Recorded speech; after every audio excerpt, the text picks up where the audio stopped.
আসসালামু আলাইকুম সবাইকে। আজকের ক্লাসটি মূলত কোনো নির্দিষ্ট টপিকের উপর না। আজকের ক্লাসটি একজন শুরু শুরু করা মানুষ হিসেবে একদম কিচ্ছু না পারা মানুষ থেকে কিভাবে একটা অলিম্পিয়াডে অনেক প্রো হওয়া যায় ম্যাথমেটিক্সে, অলিম্পিয়াড ম্যাথমেটিক্সে অনেক ভালো করা যায়, সেটা একটা জেনারেল সাজেশন। এটা যে সবার জন্য খাটবে এমন না, তবে এটা মোটামুটি একটা জেনারেল সাজেশন এবং আমরা ট্রাই করবো আজকে রিসোর্সগুলো দেওয়ার অ্যাটলিস্ট সবাইকে সবগুলো, যাতে তোমরা পরবর্তীতে তোমরা নিজেরাই আরো অনেক বেশি আগে দিতে পারো।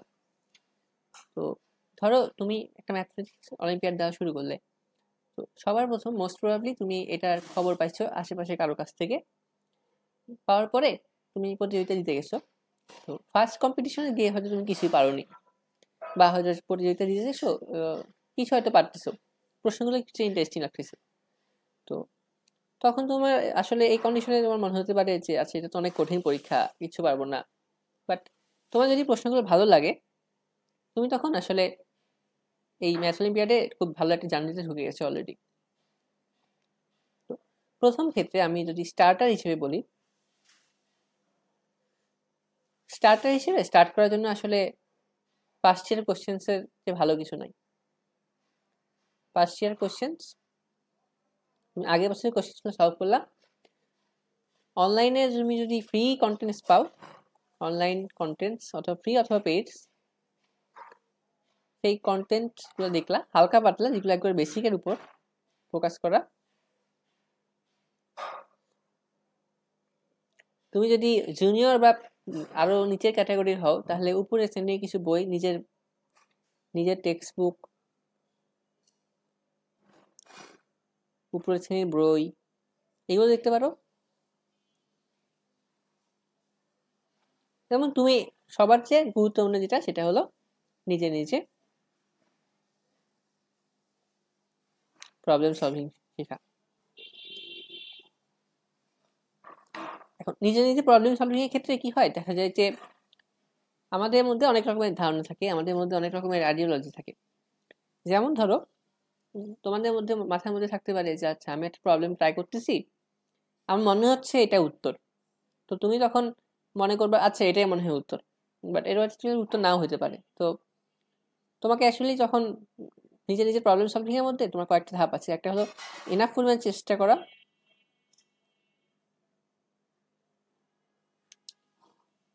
এনাফ পরিমাণ চেষ্টা এখন বিভিন্ন কিছু হতে পারে চেষ্টা করা। যেমন আমি বলি, তুমি যদি একটা রিজিওনাল লেভেলের কোশ্চেন নাও, and সেই কোশ্চেনে তোমার অ্যাটলিস্ট তোমার এক একটা প্রশ্নে অন্তত 20 to 30 মিনিটস চিন্তা করা উচিত।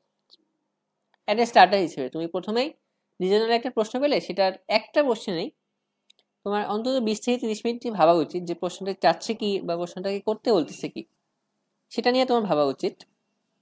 সেকেন্ড স্টেপ, সলিউশনটা চেক করা।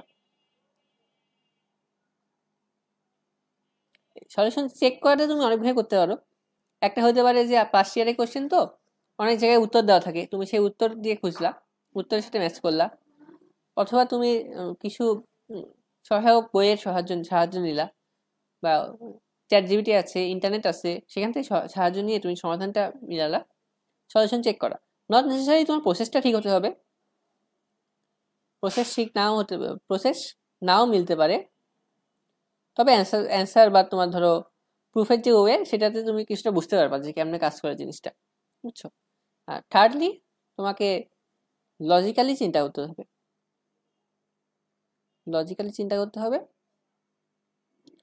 লজিক্যালি চিন্তা বলতে কি, ধরো তুমি একটা জিনিস আকাশ থেকে নিয়ে আসতে পারবে না, তোমাকে ওই জিনিসটা নিয়ে সামনে ভেবে ভেবে ভেবে ভেবে নিয়ে আসতে হবে। অ্যান্ড তুমি স্টার্ট করার জন্য আমি পারফেক্ট টাইম যদি বলি, অবশ্যই অলিম্পিয়াড সিজনে তুমি স্টার্ট করলা, তখন মনের মধ্যে একটা আলাদা জোশ থাকে, তখন আর কি অনেক বেশি এক্সাইটেড থাকে, তখন তোমার নিজেরই প্রবলেম সলভ করতে অনেক ভালো লাগবে এবং তুমি দেখবা যে তখন তুমি আসলে টাইম দিচ্ছ। আমি যদি বলি স্টার্টার হিসেবে, তুমি মোটামুটি যদি দিনে এই অলিম্পিয়াডের সময়টায় যদি দিনে তুমি মোটামুটি 1 থেকে 2 আওয়ার দিতে পারো, 1 to 2 আওয়ার্স, ধরো এটা 10-12 দিন মিলে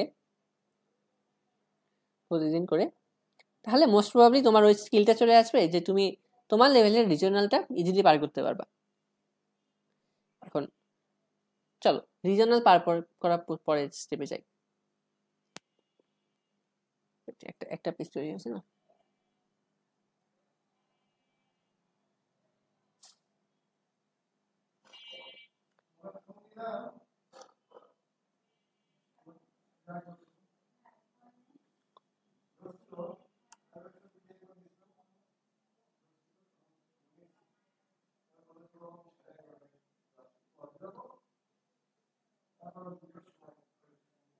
আচ্ছা,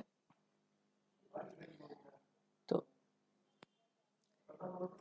রিজনাল লেভেলে পার করার পর তোমার টার্গেট হবে ন্যাশনাল লেভেলে যাওয়া।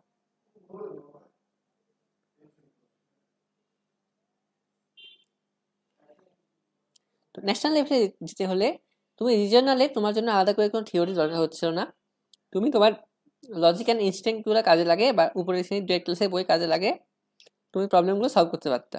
তবে ন্যাশনাল লেভেল থেকে তোমাকে কয়েকটা বিশেষ করে নতুন জিনিসের সাথে পরিচিত হবে, সেটা হলো প্রুফ বেসড প্রবলেম।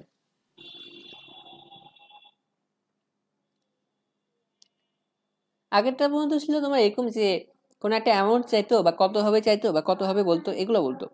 কিন্তু ন্যাশনালে এসে তোমাকে আর কি প্রথম চাবে যে প্রমাণ করো। তো প্রমাণ করার জন্য তুমি তখন প্রমাণ করার যে টেকনিকগুলো আছে, ধরো ডিডাকশন বলো বা ইন্ডাকশন বলো বা প্রুফ বাই কি বলে ওটাকে কন্ট্রাডিকশন বলো, এই পদ্ধতিগুলোর সাথে তুমি পরিচিত হবা যে কিভাবে তুমি একটা প্রুফ সামনের দিক থেকে আগাবা অথবা একটা জিনিস মিথ্যা ধরে সেদিক থেকে আগাবা বা কি দেখাতে হবে। পাশাপাশি তুমি ওই সময় প্রুফ রাইটিংও শিখতে পারো যে কিভাবে তুমি একটা প্রবলেমকে, একটা ধরো অনেক কঠিন প্রবলেম আছে সেটাকে স্টেপ বাই স্টেপ ভেঙে তুমি আগাচ্ছ, এটা তখন শিখতে পারবা। অ্যালগোরিদম কেমনে কাজ করে বুঝতে পারবা। এই জিনিসগুলো তখন ন্যাশনাল লেভেলে ভালো করার জন্য দরকার হবে যে তুমি একটা জিনিস প্রমাণ করতে পারো কিনা, একটা জিনিস লিখতে পারো কিনা বা লিখে বুঝাতে পারো কিনা, এই জিনিসগুলো তখন তোমার দরকার হবে হালকা হালকা করে। পাশাপাশি তখন কিছু কিছু করে থিওরাম দরকার হবে, যেগুলো আর কি olympiad focus theorem.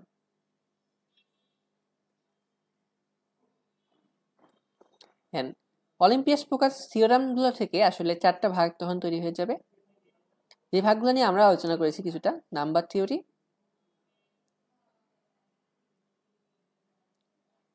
Algebra, geometry and finally combinatorics.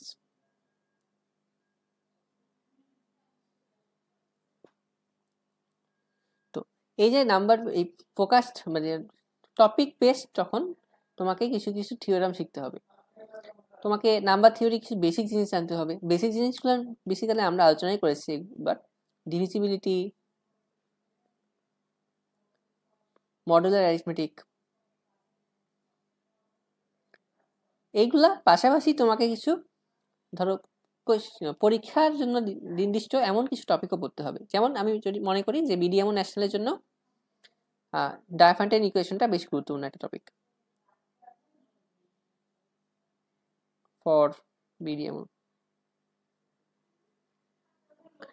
তারপর আসে অ্যালজেব্রা। অ্যালজেব্রায় অনেকগুলো টপিক, এগুলোর মধ্যে বেসিক যদি বলি ফাংশনাল ইকুয়েশন অনেক বেসিক একটা টপিক, এবং একই সাথে হলো অ্যালজেব্রিক ম্যানিপুলেশনস।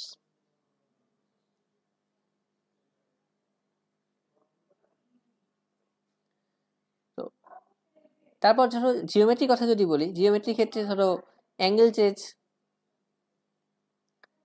তারপর ধরো নর্মাল একেবারে অ্যাঙ্গেল চেজটা খুব basic basic length chase, area chase, এগুলো দরকার। যদি কম্বিনেটরিক্স যদি বলি তাহলে খুব ভালো করে বলতে গেলে কাউন্টিং, এবং কম্বিনেটরিক্সে কাউন্টিং এর সাথে সাথে আরো বেসিক কিছু জিনিস যেগুলো তোমার সম্পর্কে অ্যাটলিস্ট আইডিয়া থাকাটা ভালো, যে কিভাবে হয় কেন হয়, সেগুলো ইন্ডাকশন, ইন্ডাকশনটা মেইন একটা ইন্ডাকশন, তারপর হলো পিজন হল প্রিন্সিপাল, তারপর এক্সট্রিমাল প্রিন্সিপাল সহ আরো কিছু প্রিন্সিপাল, এইগুলো সম্পর্কে তোমাকে তখন পরিচিত হতে হবে। এই ন্যাশনাল লেভেলের জন্য তুমি তো ধরো রিজনালে পরে ন্যাশনালের জন্য টাইম থাকে না বেশি, তো প্রথম ন্যাশনাল তুমি খারাপও করো ব্যাপার না, পরে তুমি 1 বছর নিয়ে এই জিনিসগুলো দেখতে পারো, অথবা তোমার যদি মনে ইচ্ছে হয় যে আমি এই রিজনালে পড়ি অনেক ভালো করব, তুমি তখন কি করতে পারো, তুমি তখন 1 নাম্বার পাস্ট ন্যাশনাল কোশ্চেন্স দেখতে পারবা। এগুলো অনেক বেশি বেশি করে সলভ করা, বেশি বেশি না, এক কোশ্চেন তুমি একবার দিকলা, বাট যত বেশি সম্ভব করা তত বেশি সংখ্যক কোশ্চেন দেখা। সেকেন্ডলি নতুন নতুন কিছু প্রবলেম ট্রাই করা, নতুন প্রবলেম ট্রাই করা। অ্যান্ড বেশি বেশি সময় দেওয়া। বেশি বেশি সময় বলতে কি, ধরো তুমি ন্যাশনালের জন্য, তুমি রিজনালের জন্য যেমন পার কোশ্চেনে 20 থেকে 30 মিনিট দিতে একমোস্ট, ন্যাশনালে সেটা হওয়া উচিত 1 ঘন্টা, 1 to 1.3 আওয়ার্স। তুমি ন্যাশনালে একটা প্রবলেমের জন্য 1 থেকে 1.5 ঘন্টার চেষ্টা করা উচিত অ্যাটলিস্ট, বুঝছো?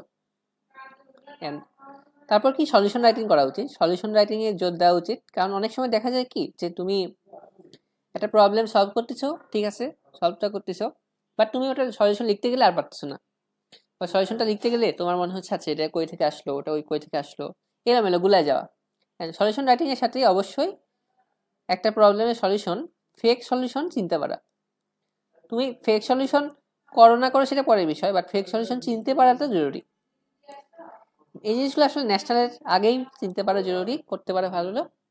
কিন্তু তোমাকে নট নেসেসারিলি এগুলো ন্যাশনালের একেবারে অত্যন্ত জরুরি এমন কিছু না। এবং অবশ্যই অবশ্যই তোমার হলো নতুন নতুন না, ঠিক বলা উচিত যে কিছু প্রশ্ন ছেড়ে আসা। তুমি ন্যাশনালে গেলে কখনোই তুমি আর কি 4 ঘন্টার 2 ঘন্টার একটা এক্সামে তুমি যদি এক্সেপশনালি ট্যালেন্টেড না হও, আগে অনেক বেশি এক্সপিরিয়েন্স না থাকে, হার্ডলি চান্স আছে যে তুমি সবগুলো কোশ্চেন সলভ করতে পারবা। তো সেক্ষেত্রে লাস্টের দিকে 2-1টা করা, বা মনে হচ্ছে যে অনেক ইন্টারেস্টিং প্রবলেম করা, এগুলো করাচ্ছে যদি আমি বলি যে টিকার জন্য কি দরকার, তাহলে আসলে সবগুলো প্রশ্ন না করে যেগুলো করবা সেগুলো রিয়েলি করো, যেগুলো ভুলভাল না করো, বুঝছো? ন্যাশনাল লেভেলে আসলে ভালোই সময় দিতে হয়, I guess per day 3 to 4 hours continuously for 7 থেকে 14 দিন। এটা খুব ভালো একটা সময় যেটা ন্যাশনালের জন্য ইনভেস্ট করা উচিত। এটা করতে পারলে তুমি ন্যাশনালের দিন এক্সামে বেশ ভালো করার সম্ভাবনা থাকবে। ন্যাশনাল এক্সামে আসলে মোটামুটি ভালো করলে এই ক্যাম্পে চলে যেতে পারবা, তা না? তো ন্যাশনাল থেকে ক্যাম্পের জার্নিটা একবার মানে নুব মানুষ থেকে ন্যাশনালের জার্নিটা বা ন্যাশনাল পার্ক করার জার্নিটা আসলে খুব একটা কঠিন না, তবে কঠিন তুমি যদি ওই ধাপে থেকে আটকে যাও। অনেকেই আছে দেখবা যে রিজনাল অনেক ভালো করে কিন্তু ন্যাশনালে চেয়ে আটকে যায়, কারণ তোমার হলো এই স্টেজটা পার করতে পারে না। ওরা আর কি হয়তো নতুন নতুন প্রুফ বেসড প্রবলেমে ওরা কমফোর্টেবল না, ওরা প্রুফে হয়তো ফেক সলভ করে অনেক। এই জিনিসগুলো কিন্তু সতর্ক থাকতে হবে বেশি বেশি। এই সময় হলো এই যে টপিকগুলো দেখলাম এগুলোর সাথে পরিচিত হওয়া লাগবে। আচ্ছা, ন্যাশনাল লেভেলটা পার করার পরে তোমরা আসলে ক্যাম্পের লেভেলে চলে যাবা। তো ন্যাশনাল পর্যন্ত পার করার জন্য আমার মনে হয় যে এগুলো জরুরি, এবং পাশাপাশি তোমাদের কিছু থিওরিগুলো জানতে হবে। এখন চলো দেখা যাক থিওরিগুলো আসলে কই থেকে তুমি জানতে পারবা। তো এবার আসি আমাদের রিসোর্স পার্টটায়।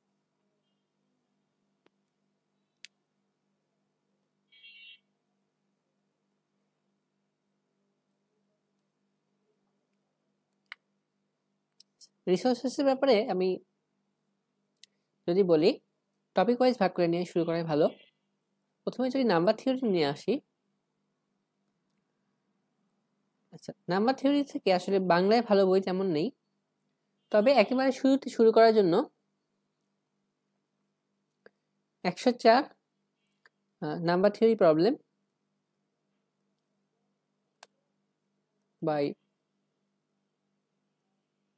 বাই টিটু আন্ডারস্কিউ, এটা আসলে খুব দারুণ একটি বই। এখানে একই সাথে থিওরামস আছে প্রয়োজনীয়, এবং সাথে সাথে অনেকগুলো প্রবলেমও আছে, 104টা প্রবলেমও আছে। আরেকটা জিনিস, তুমি কিন্তু নাম্বার থিওরি বই বা বলো যে কোনো ম্যাথমেটিক্যালের বই বলো, এগুলো কিন্তু এমন না যে তুমি একদিনে 100 পেজটা পড়ে ফেললে, এমন না। তুমি একদিনে ধরো 2টা পেজ পড়লা, 2টা পেজে যে জিনিসগুলো আছে সেগুলো বুঝলা কি জিনিস, সেগুলোর অ্যাপ্লিকেশন করলা 2-1টা করে, দেন তুমি তারপরে পেজে গেলা। ধীরে ধীরে পড়াবো আর কি, অত ফাস্টে কিছু নেই, ধীরে ধীরে পড়লেই হবে। 104 নাম্বার থিওরি হয়ে যাওয়ার পরে তার পরবর্তীতে এটা হলো আর কি ন্যাশনাল অ্যান্ড ক্যাম্প লেভেল। পরবর্তীতে উচ্চতর জানার জন্য তুমি তখন আরো যেগুলো বই পড়তে পারো সেটা হলো মডার্ন অলিম্পিয়াড নাম্বার থিওরি,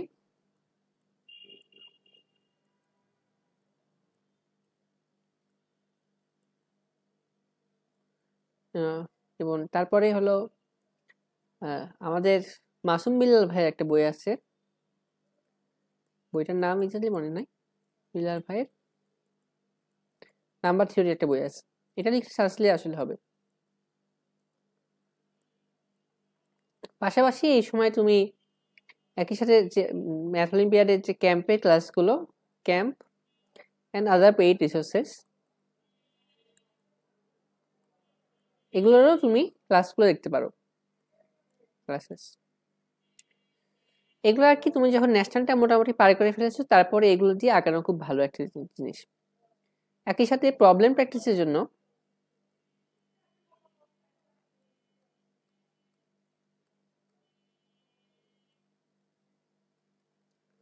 তুমি অনেকগুলো বিদেশি রাইটারের বই দেখতে পারো, বিদেশি রাইটারের বইয়ের প্রবলেমগুলো দেখতে পারো। পাশাপাশি তুমি সবচেয়ে ভালো হয় আর্ট অফ প্রবলেম সলভিং এর প্রবলেম সলভ করা,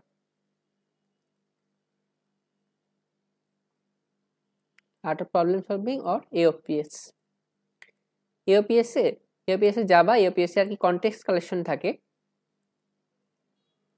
সেখানে আসলে অসংখ্য বই থাকে, অসংখ্য প্রশ্ন থাকে, সেই প্রশ্নগুলো সলভ করলে তুমি আসলে তোমার নাম্বার থিওরির জ্ঞানটাকে আরো বাড়াতে পারবা, এটা কোনো প্রবলেমই হবে না পরবর্তীতে। আচ্ছা, নাম্বার থিওরিতে এগুলো মোটামুটি করবা, এর পাশাপাশি তুমি যত সময় বেশি দিবা তত ভালো করবা। নাম্বার থিওরি রিসোর্সের পরে তুমি যখন যাবা, এরপরে একটা ফাইনাল এন্ডে তুমি আসলে শুরুতেই যে হার্ড প্রবলেম দেখবে এমন না, তুমি শুরুতে ইজিয়ার প্রবলেম দিয়ে শুরু করবা, দেন হার্ডার প্রবলেমের দিকে যাবা, বুঝছো? তুমি হয়তো ইনিশিয়ালি কোনো ইন্টারন্যাশনাল লেভেলের প্রবলেম পারবা না, বাট আফটার সার্টেন টাইম, মোটামুটি ধরো আমার মতে 100 থেকে 150 আওয়ার্স এটা দেওয়ার পরে তোমার মোটামুটি আইএমও লেভেলের, আইএমও শর্ট লিস্ট আছে, বুঝছো? আইএমও শর্ট লিস্টের নাম্বার 1 যে প্রবলেম এটা বা N2 এই ধরনের প্রবলেমগুলো পারা উচিত। মোটামুটি বিগত বছরগুলোর মোটামুটি এই প্রবলেমগুলো তোমার 101টা 150 ঘন্টার মতো নাম্বার থিওরি প্র্যাকটিস করার পরে ইজিলি পারা উচিত, ইজিলি না হলেও অন্তত 1-2 ঘন্টার মধ্যে পারা উচিত। আচ্ছা, এই প্রবলেমগুলো থেকে একটা জিনিস বলি, আমরা যেমন আঞ্চলিকের প্রবলেমে প্রত্যেকটা প্রবলেমে টাইম দিয়েছিলাম ধরো 20 থেকে 30 মিনিট, ন্যাশনালে যে সেটা করেছি 1 থেকে 1.5 ঘন্টা। এই প্রবলেমগুলোতে শুরুতে আসলে আমাদের এক একটা প্রবলেমের পিছনে 2.5 থেকে 3 ঘন্টা দেওয়া উচিত পার প্রবলেমের পিছনে, তাহলে আসলে বেশ ভালো হয়। এবং প্রবলেমগুলো একটা গুছিয়ে রাখতে পারলে আরো ভালো হয়, কারণ পরে হয়তো অনেক ভালোভাবে অর্গানাইজ থাকে, তোমার নিজেরই হেল্প হয়। আর নাম্বার থিওরি রিসোর্সের পরে যদি আমি বলি জিওমেট্রি রিসোর্সের কথা,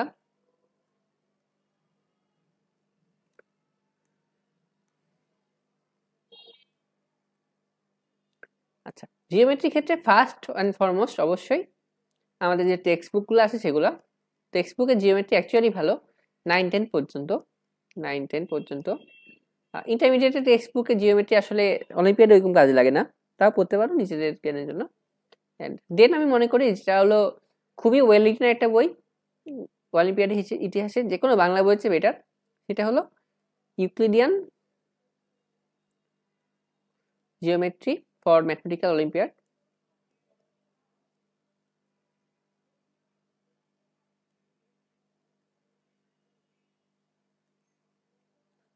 এটা আর কি ইজিএমও শর্ট করে বলে, লিখেছেন ইভান চেন, এটা অনেক ভালো একটা বই। এই বইয়ের পাশাপাশি তুমি ধরো বাংলায় যদি তোমার একান্তই পড়তে ইচ্ছা করে, বাংলায় আসলে ওইভাবে বই নাই, তবে আগেকার আমলে জিওমেট্রি রিভিজিটেড নামে একটা বই ছিল, ওটা বেশ ওয়েল রিটেন ছিল। এর পাশাপাশি তুমি আর কি অনেক নোটস পাবা, নোটসগুলো পাবা কোথায়? ইভান চেনের নোটে, ইভান চেনের ওয়েবসাইটে জিওমেট্রির উপর অনেক ভালো ভালো নোট পাবা। অ্যান্ড তুমি এর বাইরেও তোমার হলো বিভিন্ন অনলাইন রিসোর্সে তুমি যদি সার্চ দাও এবং এওপিএসএ খোঁজো, এওপিএসসি খুঁজলে আসলে জিওমেট্রির উপর অনেক ভালো ভালো নোট পাওয়া যায়। তো ওগুলো তুমি, এগুলো হলো রিসোর্সের ব্যাপারটা। আর প্রবলেম সলভিং এর জন্য আসলে জিওমেট্রি খুব ভালো একটা জায়গা, তুমি অসংখ্য প্রবলেম সলভ করতে পারবা। প্রবলেম সলভিং এর ক্ষেত্রে খুব ভালো উদাহরণ স্টার্ট করার জন্য খুব ভালো হতো ইরান দিয়ে শুরু করা, বুঝছো? ইরান, আইজিও, তারপর ধরো এপিএমও না, আইজিও, ইজিএমও, এদের প্রবলেমগুলো দিয়ে শুরু করা খুব সোজা। এদের যে জিওমেট্রি প্রবলেমগুলো আছে, বা আমার মতে স্যারিজিন আরেকটা খুবই ভালো অপশন, স্যারিজিন কন্টেস্ট, এগুলো সবগুলো আর কি জিওমেট্রির উপর কন্টেস্ট। এটার সুবিধা কি, এটা হলো আর কি ভাগ ভাগ করে দেওয়া আছে কাঠিন্য অনুসারে, তো তুমি তোমার লেভেল অনুসারে আসলে প্র্যাকটিস করতে পারবা।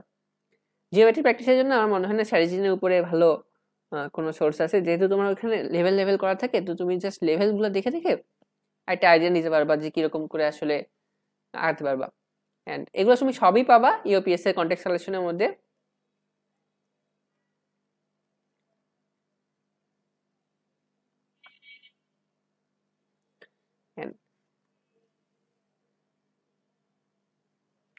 প্রবলেম সলভিং এর ক্ষেত্রে খালি এগুলোই না, এগুলো হয়ে যাওয়ার পরে তুমি তখন ইউএস এর যে কন্টেস্টগুলো হয় সেগুলো দেখতে পারো, এখানে অনেক সুন্দর সুন্দর জিওমেট্রি আছে। রাশিয়ার গুলো দেখতে পারো, অনেক সুন্দর সুন্দর আছে। এর পাশাপাশি তুমি ইউএস এর, রাশিয়া, এরপরে তুমি আইএমও শর্ট লিস্ট ধরতে পারো। আইএমও শর্ট লিস্ট এগুলো ধরলে মোটামুটি এগুলোর প্রবলেম যখন তুমি মোটামুটি ইফোর্টলেসলি সলভ করতে পারবা। এবং আমার মতে কি যে এই ধরো ইফোর্টলেসলি বলতে কি, ধরো এগুলো তুমি যদি যে কোনো প্রবলেম, এগুলোর লেভেলে যে কোনো একটা প্রবলেম তুমি যদি 1 আওয়ারের নিচে সলভ করতে পারো, তাহলে তুমি বুঝতে পারবা যে তুমি ওই কাঠিন্যের লেভেলটা পার করছো, এবং তারপরে কাঠিন্যের লেভেলে তুমি যেতে পারবা। এখানে প্রবলেমগুলো মোস্ট প্রবাবলি বেশিরভাগই কাঠিন্য অনুসারে সাজানো থাকে। তো তুমি ধরো ইরানের প্রবলেম ধরলা, ইরানে এক প্রবলেম সেটে তুমি 1 নম্বরটা পারলা, তারপর দেখতেছো 2 নম্বরটা পারতেছো না, তুমি তখন ইরান দেখলা, আইজিও দেখলা, ইজিএমও দেখলা, স্যারিজিন দেখলা, এগুলো সবগুলো লেভেল কমপ্লিট করে আবার তুমি ইরানে ব্যাক করলা, ইরানের প্রবলেম তুই ব্যাক করলা, এভাবে আর কি তুমি আগাতে পারো। আর জিওমেট্রি সলভের ক্ষেত্রে একটা বিষয় জরুরি, দুটো জিনিস আসলে, একটা হলো জিওজেব্রা, একটা হলো ফেক সলভ। ফেক সলভটা সবার জন্য প্রযোজ্য। প্রথম কথা, জিওজেব্রা তুমি এখানে করবা ম্যাথটা, এখানে তুমি তোমার ধরো টাইমে কুলানোর জন্য বা তোমার প্র্যাকটিসের জন্য তুমি জিওজেব্রা করবা, বাট এটা নট রিকমেন্ডেড, বুঝছো? অনলি ধরো তোমার একবারে করতে কিছু ভালো লাগতেছে না, তুমি তখন জিওজেব্রা একটা জিনিস চেক করতে পারো। জাস্ট ধরো একটা প্রবলেম নিয়ে অনেকক্ষণ বসে আছো, কোনো আগাতে পারতেছো না, তুমি জিওজেব্রার ফিগারটা আগে একটু হিন্ট দিতে পারো। এটা just take it as a hint taking option. তুমি এটাকে কখনোই তোমার মেইন প্রবলেম সলভিং এর অপশন বসাও না, তাহলে কিন্তু মেইন কন্টেস্টে যে খুব বাজেভাবে ফেল করবা। ম্যাক্সিমাম টাইম হাতে ফিগার রেখেই করার চেষ্টা করবা। আর জিওমেট্রির ক্ষেত্রে দেখা যায় যে অনেক ভালো একটা ফিগার আঁকালে অনেক ভালো কিছু হয়। তো try to draw a good figure. আর সলিউশন রাইটিংয়ের কথা যদি বলি, জিওমেট্রিতে তুমি স্কুল কলেজে যেরকম জিওমেট্রিতে সলিউশন রাইটিং নিয়ে পরে বলতেছি এটা। আর ফেক সলভের বিষয় যেটা বলবো, তোমার যদি মনে হয় যে কোনো একটা প্রবলেমে তোমার সমাধানে মনে হচ্ছে তোমার সমস্যা আছে, বা তোমার মনে হচ্ছে যে আচ্ছা আমার তো এই সলভটা ঠিক নাও হতে পারে, তোমার মনের মধ্যে এটা মনে হচ্ছে, তো তুমি তখন কি করবা? ধরো তুমি একটা ইরানের P2 সলভ করতেছো, তো তুমি তখন কি করবা? P2 তে সলভের পরে তুমি ওই P2 এর সলিউশনটা এওপিএস এ এই প্রবলেমের যে কমেন্ট বক্স থাকে সেই কমেন্ট বক্সে তুমি কমেন্ট করলা। প্রবলেমের যে ডিসকাশন বক্স থাকে সেই ডিসকাশন বক্সে তুমি কমেন্ট করলে দেখা যাবে যে অনেক এক্সপার্ট মানুষজন আছে, তারা তোমার আর কি ভুল হলে সেটা কারেকশন করে যায়। তো প্রবলেম সলভটা ফেক হয়েছে না রাইট হয়েছে সেটা বোঝার খুব ভালো একটা উপায় হলো এওপিএস। তো এটার ক্ষেত্রে আমি বলবো যে use AOPS to avoid fake solving. জিওমেট্রির জন্য মোটামুটি উপদেশ এগুলো ছিল। জিওমেট্রি পরে যেটা আসে সেটা হলো কম্বিনেটরিক্স, এবং এটা আর কি সবচেয়ে কমপ্লেক্স বিষয়, বুঝছো?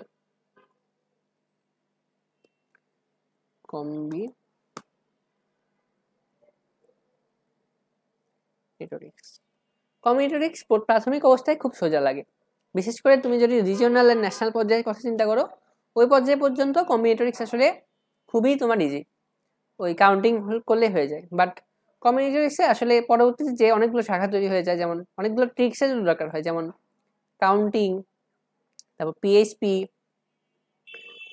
আর কি তোমার পিজন হোল প্রিন্সিপাল, তারপর এক্সট্রিমাল প্রিন্সিপাল,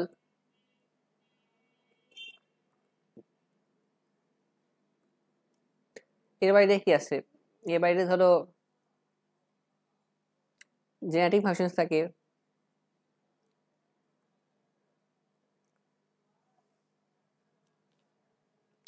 তারপর ধরো আর কি আছে, অ্যালগরিদমস আছে, গেমস আছে, বিভিন্ন রকম কম্বিনেটরিয়াল গেমস আছে, তার বাইরে তোমার ধরো এক্সিস্টেন্স আছে, এক্সিস্টেন্স রিলেটেড জিনিসপাতি আছে। তারপর ধরো আরো বলতে চাই যে ইনভ্যারিয়েন্ট মনোভ্যারিয়েন্ট আছে। তো এরকম আরো অনেকগুলো টপিক আছে ইটিসি। এই টপিকগুলো তুমি বিভিন্নভাবে পড়তে পারো। একটা অপশন হলো তুমি এগুলো ইন্ডিভিজুয়ালি অনেক বেশি পড়তে পারো বিভিন্ন নোট থেকে। আরেকটা কি অপশন আছে, আরেকটা অপশন হলো বই পড়া। এন্ড কম্পিউটারিক্সের জন্য ভালো অনেকগুলো বই আছে। এক নম্বরে যেটা বলবো সেটা হলো প্রবলেম সলভিং স্ট্র্যাটেজিস।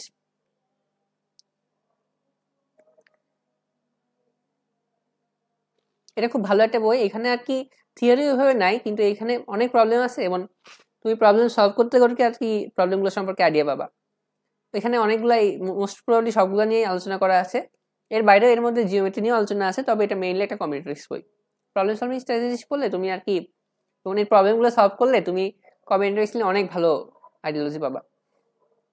বাংলা বইয়ের মধ্যে যদি বলো, বাংলা বইয়ের মধ্যে হলো অবশ্যই তোমার কম্পিউটারিক্স হাতে করি,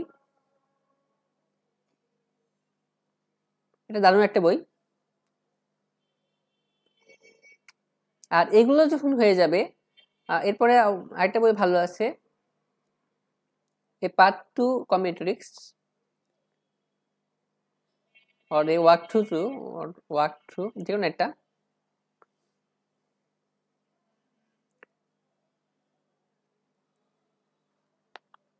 তো এই বইটার মাধ্যমে তুমি এই বইটা বললেও তুমি আসলে কম্পিউটারিক্সের ধীরে ধীরে অনেক আগাতে পারবা। এন্ড এগুলো যখন তোমার মোটামুটি একটা ভালো লাগার আসবে, সব শেষ করবে এমন তো না, মোটামুটি যখন পারবা তখন অবশ্যই একটা বই পড়ার মতো, সেটা হলো অলিম্পিয়াড কম্পিউটারিক্স।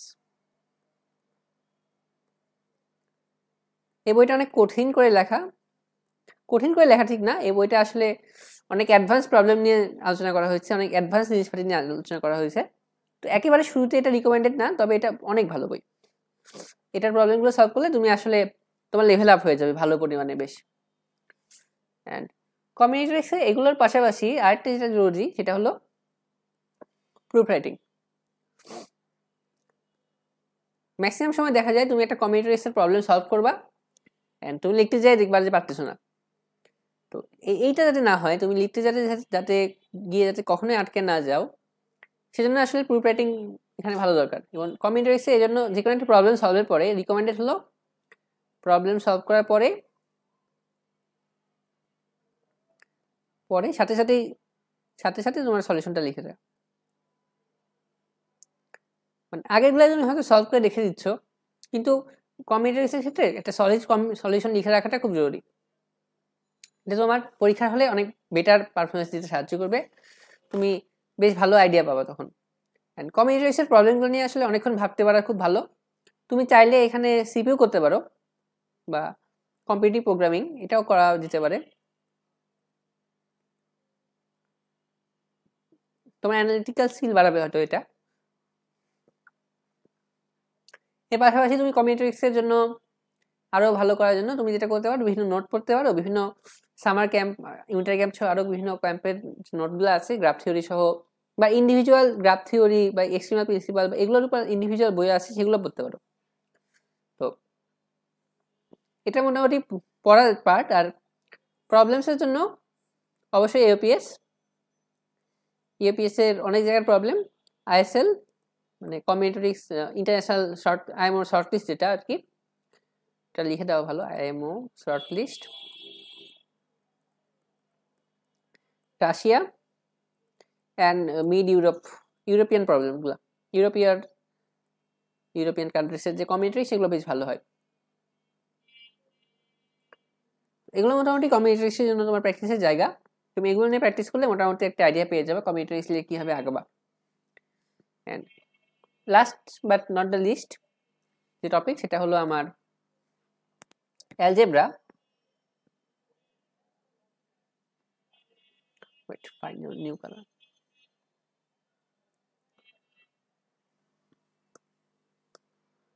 অ্যালজেব্রা নিয়ে কথা বলতে চাই। অ্যালজেব্রা আসলে অনেকগুলো টপিক এবং সবচেয়ে মজার বিষয় হলো এটার কোনো নির্দিষ্ট কোনো বই নাই। এই যেগুলো টপিকগুলোকে তুমি আসলে ভাগ করে নিতে পারো, যেমন ফাংশনাল ইকুয়েশন আছে, এর বাইরে হলো পলিনোমিয়ালস আছে,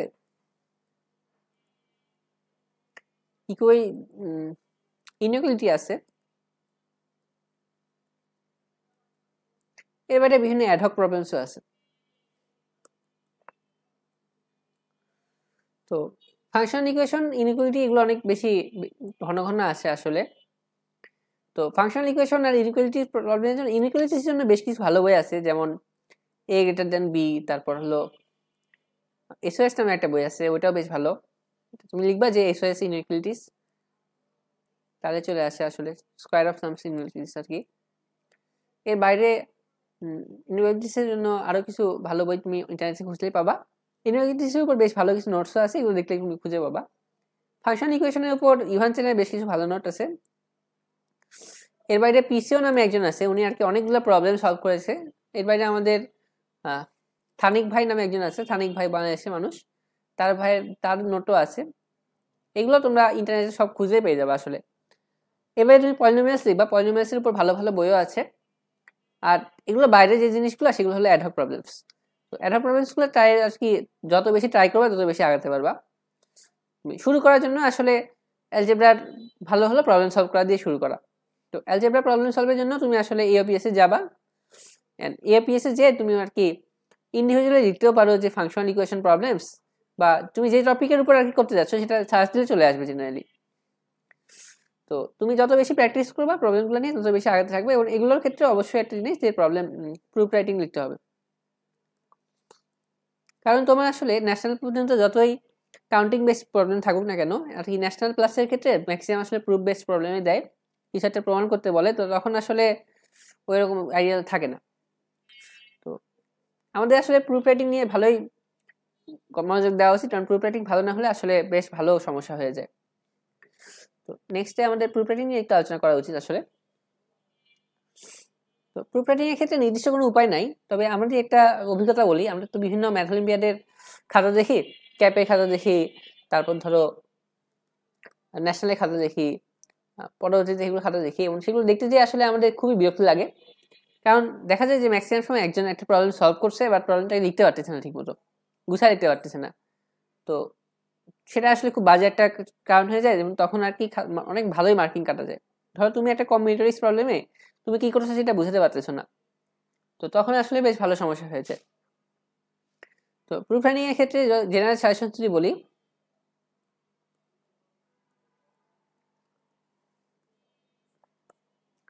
প্রথম কথা যে তোমার এটা হলো স্টেপ বাই স্টেপ লেখা।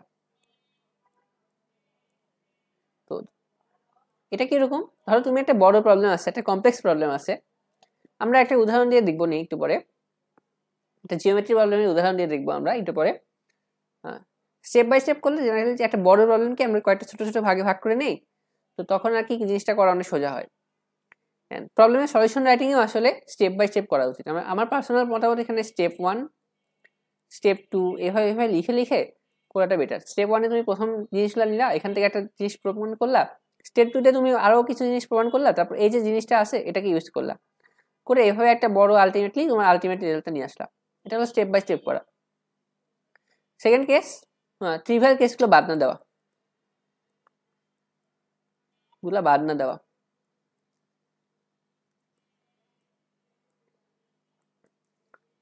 এটা কিরকম, ট্রিভিয়াল কেসগুলো বাদ না দেওয়াটা আসলে তোমার এটা এমন যে তুমি ধরো একটা পরীক্ষার একটা প্রবলেম আছে, সেই প্রবলেমে দেখা যাচ্ছে একটা খুবই কমন সেন্সের একটা প্রবলেম আছে, খুবই কমন সেন্সের একটা কেস আছে, বাট সেটাও বাদ না দেওয়া। যে ধরো আমরা তো জানি যে কোনো সংখ্যাকে জিরো দিয়ে ভাগ দেওয়া যায় না। এখন ধরো সামহাও আমার কোনো একটা জায়গায় জিরোটা চলে আসে, আমাকে অ্যাটলিস্ট ওইখানে মেনশন করতে হবে যে এটা জিরো কেন হচ্ছে না। ট্রিভিয়াল কেসগুলো বাদ দেওয়া খুবই উচিত না। বা তুমি ধরো একটা ফাংশনাল ইকুয়েশনে একটা ফাংশন বের করছো যেটা ওই ফাংশনাল ইকুয়েশনকে স্যাটিসফাই করে, এগুলো হয়তো তোমার পরে জানতে পারবা ফাংশনাল ইকুয়েশন কি বা কেন হচ্ছে। বা তুমি একটা ধরে নাও যে তুমি একটা ফাংশনাল ইকুয়েশন সমাধান করে ফেলছো, বা তুমি সমাধানটা চেক করতেছো না, সেক্ষেত্রে আসলে তোমার মার্ক কাটা যায় ভালোই পরিমাণে। তো দেখা যায় ওখানে কিছু মাঝে মধ্যে ঝামেলা থাকে, সেই ঝামেলাগুলো নিয়ে আলোচনা করা হয় না, তো তখন ভালোই লস হয়ে যায়। যেমন আমার এক্সপিরিয়েন্স যদি আমি বলি, আচ্ছা এটা এটা নিয়ে একটু পরে আরেকটা প্রবলেম নিয়ে আলোচনা করতেছি। এবং থার্ডলি আমি যদি বলি জিওমেট্রির ক্ষেত্রে একটা ভালো ফিগার আঁকা, একটা ভালো ফিগার আঁকা একটা ভালো ফিগার না থাকলে আসলে খুব ঝামেলা হয়ে যায়। কারণ ভালো ফিগারেও হবে, দেখা যাচ্ছে যে তোমার প্রবলেমটা আসলে তুমি তুমি নিজেই এখন একটা জিনিস করতে যাচ্ছ, করতে যেয়ে তোমার ধরো গুলায় যেয়ে তুমি ধরো এমন একটা জিনিস ইউজ করতেছো যেটা আসলে প্রুভ করতে বলে নাই, বরঞ্চ তুমি প্রমাণ করতে করতে দেওয়াই আছে ওইটা, ওই জিনিসটা থেকে হয়তো ওইটা পাওয়া যায়, তুমি হয়তো ওটাকে ইউজ করে প্রমাণটা করছো। তো হ্যাঁ, এখানে আরেকটা উপদেশও তাদের দিই, সেটা হলো হ্যাঁ, প্রমাণ করতে বলা জিনিসকে সত্য কথা বলা যাবে না। প্রমাণ করতে বলা জিনিসকে সত্য বলা যাবে না আর কি।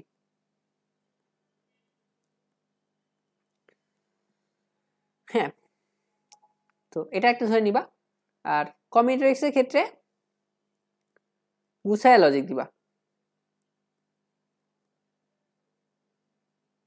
এলোমেলো করে দিবা না আর কি।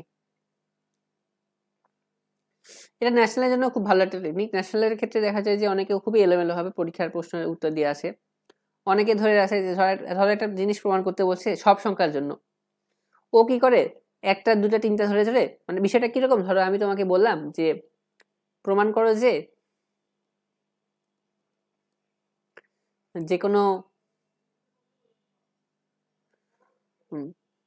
ধরো প্রমাণ করো যে 1 থেকে n পর্যন্ত সংখ্যার যোগফল n × n + 1/2। এখন তুমি এটা প্রমাণ কিভাবে দেখলা, তুমি প্রমাণে যে তুমি করলা এরকম করে যে n = 1 হলে যোগফল 1, যা হলো 1 × 2/2। n = 2 হলে যোগফল 3, যা হলো 1 2 × 3/2। n = 3 হলে যোগফল 6, যা হলো 3 × 4/2। এরপর তুমি দেখালা কি n = n হলে এটা হলো যোগফলটা হলো n × n + 1/2। এইটা করে তুমি দেখা দিলে যে প্রমাণ দিতে বলে দিলা। এইটা যেটা করলা এটা একদম ভুল। তোমাকে এখানে প্রমাণটা করতে হবে একদম সঠিকভাবে। তুমি এই পর্যন্ত করছো, এমনও তো হতে পারতো যে n = 5 এর জন্য না হয়েছে, সেটা কি প্রমাণ? সেটা কিন্তু তুমি প্রমাণ কোনো দেওয়া নাই। তো এগুলোর ক্ষেত্রে তুমি ইন্ডাকশন ইউজ করতে পারো। ইন্ডাকশন কি সেটা নিয়ে হয়তো পরবর্তীতে আলোচনা হবে কোনো এক সময়। তো বা যে কোনো কিছুই, এই যে এই বেসিক প্রবলেম সলভিং স্কিলগুলা, এগুলো নিয়ে আলোচনা করার জন্য খুব ভালো দুটো বই আছে। একটা হলো তোমার art and craft of problem solving,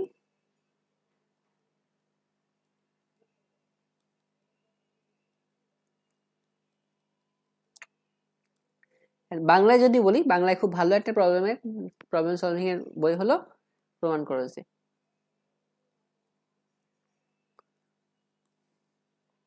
এই দুটো বই অনেক ভালো, তোমরা এই দুটো বই পড়তে পারো, অনেক বেশি রিকমেন্ডেড থাকবে। তো এখন চলো আমরা দেখে আসবো যে আমরা যে দুটো পয়েন্টের কথা বললাম, ধরো প্রুফ রাইটিং এর ক্ষেত্রে যে স্টেপ বাই স্টেপ করা এবং ট্রিভিয়াল কেসগুলো বাদ না দেওয়া, এটা দুটো উদাহরণ আমরা দুটো প্রবলেম সলভিং এর মাধ্যমে দেখে আসি। এগুলো আর কি রিয়েল প্রবলেম, মানে রিয়েল প্রবলেমস বলতে আর কি অলরেডি কোন একটা ইন্টারন্যাশনাল কন্টেক্সটে আছে এমন একটা প্রবলেম। এখন আমরা অ্যাকচুয়ালি দেখব যে কিভাবে একটা প্রবলেমের সলিউশন লেখা যায়। এক্ষেত্রে আমরা খুব ওয়েল নোন একটা প্রবলেম বেছে নিয়েছি। প্রবলেমটা 2010 সালের আইএমও শর্ট লিস্টে জিওমেট্রি 1 ছিল। এই কোর্সে মোটামুটি তোমাদের যা করানো হয়েছে তা দিয়ে এই প্রবলেমটা সলিউশন করা যায়, সো এই প্রবলেমটা এই জন্য চুজ করা হয়েছে। দেখো কি বলেছে যে let ABC be an acute triangle with DEF the feet of altitudes line on BC CA and AB respectively. এরপর বলা হয়েছে কি দেখো, এরপর বলেছে যে ডিই ইন্টারসেক্স এবিসি আর সার্কামসার্কেল, এটা আমরা লিখলাম অ্যাট ডি না, আসলে ইএফ হবে, ইএফ ইন্টারসেক্স এবিসি আর সার্কামসার্কেল অ্যাট পি। দেন তুমি কি করেছো, BP and DE meet at Q. তো তোমাকে প্রুভ করতে বলছে যে প্রুভ দ্যাট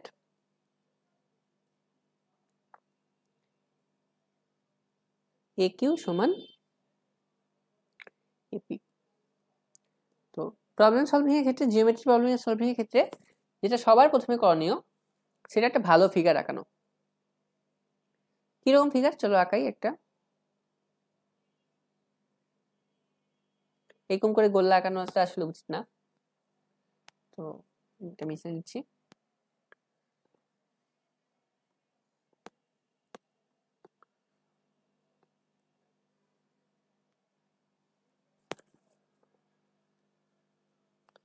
লাইন অ্যাকচুয়ালি এটা একটা শেপ আঁকাই, একটা গোল করে।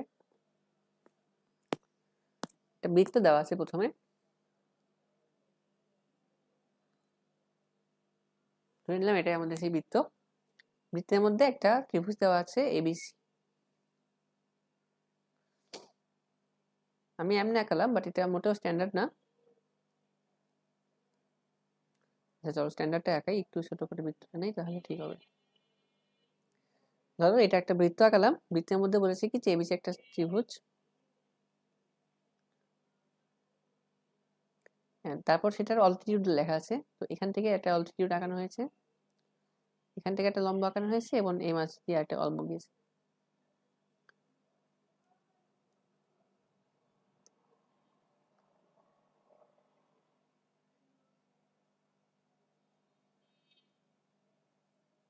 আচ্ছা একটু ভালো করে আঁকাই।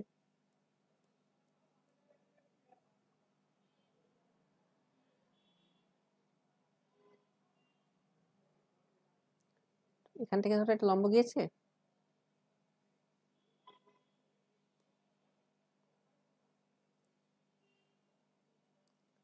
এখান থেকে একটা গেছে, এখান থেকে একটা গেছে। তো তারপর কি হয়েছে, তারপর হলো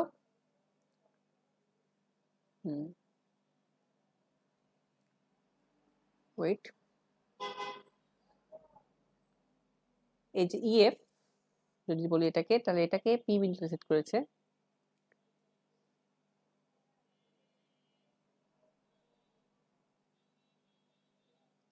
এবং তারপর বলেছি কি বিপি, আর এই যে এই বিন্দুটা এটা এই পয়েন্টে সেট করে, এটা কিউ ধরনো। বৃত্তটাকে একটু বড় করি,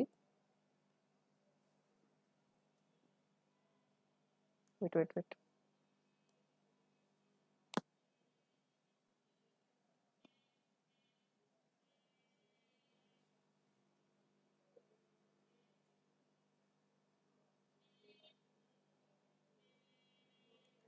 চিত্রটাকে আসলে বড় করা উচিত।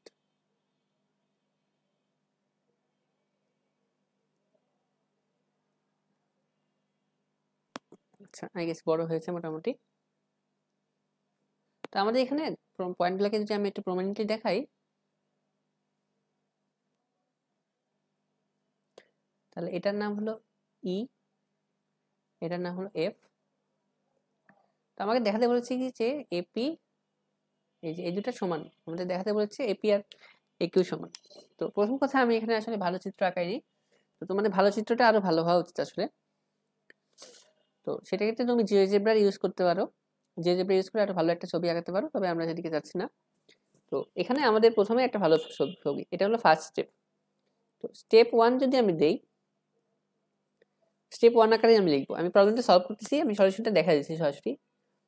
তো আমার এক্ষেত্রে স্টেপ 1 হবে আসলে দেখানো যে A P E F cyclic. এটা দেখানোর জন্য আমাদের আসলে অল্প একটু অ্যাঙ্গেল চেঞ্জ করলেই হয়ে যায়, যে কোণ A P Q is equal to কোণ, এটার নাম যদি আমি সি দেই, তাহলে কোণ A C B is equal to, আবার এ সি বি আসলে এই কোণটা সমান, সরি এটা সমান অ্যাকচুয়ালি। তো ওটা আসলে বিইডি এর সমান। এটা কই থেকে আসছে, এটা আছে খুব সহজ একটা লেমা থেকে, যে দেখো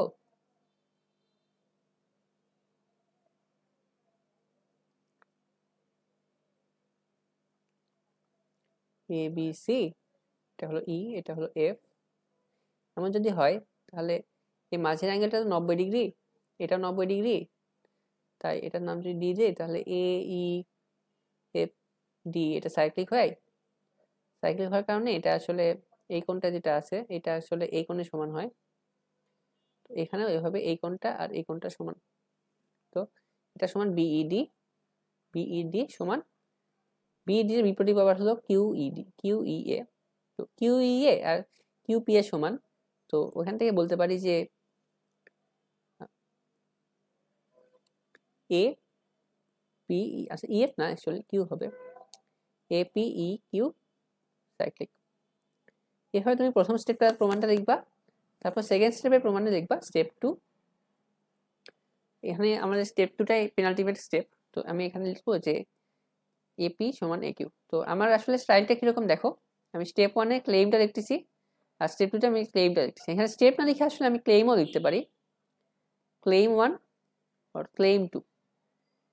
তো আমার ক্লেইম 1 আমি লেখার পরে সেই ক্লেইমের প্রমাণ দিব, তারপর ক্লেইম 2 লেখার পরে সেই ক্লেইমের প্রমাণও আমি দিব। তো দেখো আমি অলরেডি যেহেতু দেখাইছি এপি ইকিউ সাইক্লিক, তাহলে ওইখান থেকে আমি আসলে কিছু কিছু জিনিস বলতে পারবো, যেমন কোন এ ই এফ এটা অ্যাকচুয়ালি তখন কোন এ কিউ পি এর সমান হবে। আমি আসলে তার একটু আগে আরেকটা জিনিস দেখাইছি যে এটা দেখানো লাগে না, এটা আসলে সরাসরি তুমি স্টেট করতে পারবা। এটা হলো ইএফ, এটা হলো ডি। তাহলে দেখো এটাও 90, এটাও 90, এটা যদি বি আর সি হয় তাহলে এই দুটো এই চারটা আসলে সাইক্লিক। তো এই চারটা সাইক্লিক হলে এই কোণটা আর এই গোটা কোণটা সমান হবে। তো আমি এখান থেকে লিখতে পারি যে কোণ A Q P A E F হয়ে গেল, কোণ এ ই এফ সমান অ্যাকচুয়ালি কোণ এ ই এফ সমান অ্যাকচুয়ালি কোণ সি সমান, আমরা দেখাতে পারবো যে সি কোণটা আসলে কোণ, এই যে সি কোণটা এই কোণটা আসলে এই যে এ পি কিউ এর সমান। তো আমি এই দুটো থেকে কি বলতে পারি, আমি এই দুটো থেকে বলতে পারি যে এ কিউ পি আর এ পি কিউ সমান। তো এখান থেকে আসলে আমাদের এই জিনিসটা প্রমাণ হয়ে যায়, অর্থাৎ এপি সমান এ কিউ। আমি মেইনলি তোমাদের এখানে প্রমাণটা কেমনে হলো সেটা দেখাতে যাচ্ছি না, আমি তোমাদের আর কি স্টাইলটা দেখাতে যাচ্ছি। তো স্টাইলটা পারফেক্ট স্টাইলটা কিরকম হতে পারে, যে একটা ফিগার, প্রথমে একটা ফিগার, তারপর ক্লেম 1 তুমি যেটা প্রমাণ করবা সেটা, তারপর ক্লেম 2 এমনে। অ্যান্ড অবশ্যই রিমেম্বার যে তুমি ক্লেম 1-এ অ্যাকচুয়ালি ক্লেম 2 এর জিনিস ইউজ করতে পারবা না। তো ক্লেম 2-এ তুমি ক্লেম 1 এর জিনিস ইউজ করতে পারবা, you can use claim 1 but claim 1-এ তুমি you cannot use claim 2 বা নিচের দিকের গুলো আর কি। তো এই সিস্টেম করে তুমি আগাতে পারো। এখন তোমার মনে হতে পারে যে এই প্রবলেমে তো সবকিছু শেষ, বাট অ্যাকচুয়ালি এই প্রবলেমে আমাদের সেকেন্ড জিনিসটা চলে আসে, যে এই যে ট্রিভিয়াল কেসগুলো বাদ দেওয়া বা কোনো একটা কেস বাদ দেওয়া। এখানে একটা কেস আমরা বাদ দিয়ে গেছি। আমরা এই চিত্রটা আঁকানোর সময় ধরে নিয়েছি যে এটা এই বিন্দুতে পি, আমরা কিন্তু এটাকে পি ধরে নিই। তো এটাকে পি ধরে কিন্তু আরেকটা কেস আসবে, এটাকে পি ড্যাশ ধরি আমি, এখানে পি ড্যাশ ধরে কিন্তু আরেকটা কেস আসবে, এবং সেই কেসটাকে আমরা সম্পূর্ণ অ্যাভয়েড করে গিয়েছি, যেটা অ্যাকচুয়ালি আমাদের প্রবলেমের নাম্বার রিডিউস করবে। তো আমরা যদি তখন আবার এখানে বিপি আর কি করি, এই মাঝখানে একটা পয়েন্ট পাবো, এই পয়েন্টটা যেটা অ্যাকচুয়ালি কিউ হয়, তো ওটার জন্য আসলে খাতে প্রমাণটা সেম, তবে আমাদের প্রমাণের ক্ষেত্রে অবশ্যই মাথায় রাখতে হবে যে এই প্রমাণটা আমাদের করা কিন্তু অত্যন্ত করণীয়। তো আমাদের এখানে আমাদের প্রবলেমটা সলভ হয়ে গেছে, বাট সলভ হয়ে হলো না শেষ। তো আমাদের তখন ক্লেম 3 বলো বা স্টেপ 3 বলো, তখন আরেকটা ফিগার রাখতে হবে, আরেকটা ফিগার আছে, আরেকটা ইয়ে রাখতে হবে। তুমি এখানে এই প্রবলেমটার জন্য পারফেক্ট অপশনটা হলো তুমি কেস 1 নিবা, কেস 1-এ আমাদের নর্মাল যে ফিগারটা ছিল ওটা আঁকাবা, যেটা আর কি বাইরে সেট করে, ধরো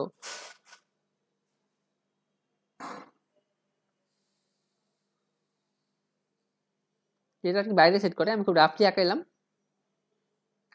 এটা নিবা, এটা নেওয়ার পরে ফিগারটা আঁকালা, ফিগারটা আঁকানোর পরে তুমি হলো ক্লেম 1 দিলা, ক্লেম 2 দিলা, প্রুফটা হয়ে গেল। তারপর তুমি যাবা কি, তারপর তুমি যাবা কেস 2 তে। কেস 2 এর ক্ষেত্রে তোমার হলো ভিতরে সেট করে আর কি।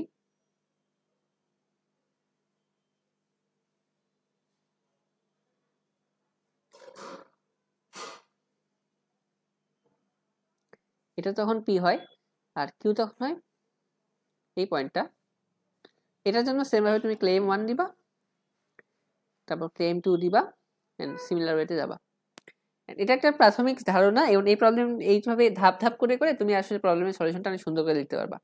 এটা নট অনলি তোমার জাস্ট এই জ্যামিতির ক্ষেত্রে জাস্ট এমন তাই না, তুমি একটা ফাংশনাল ইকুয়েশনের জন্য এভাবে ধীরে ধীরে আগাতে পারো, একটা নাম্বার থিওরির জন্য এভাবে ধীরে ধীরে আগাতে পারো, ইভেন কম্বিনেটরিক্সের জন্য তুমি এভাবে স্টেপ স্টেপ করে ক্লেম ক্লেম করে আগাতে পারো। তো এভাবে প্রবলেমগুলো সলভ করলে বা এভাবে তুমি যদি সলিউশন লেখো তাহলে আসলে তোমার টেকনিক্সে অনেক বেটার হবে, তুমি মার্কস ক্যারি করবে বেশি হয়তো পরীক্ষায়, এবং তুমি ইজিলি প্রবলেমগুলো সলভও করতে পারবা। তো সবাইকে তোমাদের গণিত অলিম্পিয়াডের জার্নিতে খুবই খুবই স্বাগতম, এবং তোমরা সবাই অত্যন্ত আনন্দের সাথে ম্যাথ অলিম্পিয়াডে অংশগ্রহণ করো, এটাই আমাদের কামনা থাকবে।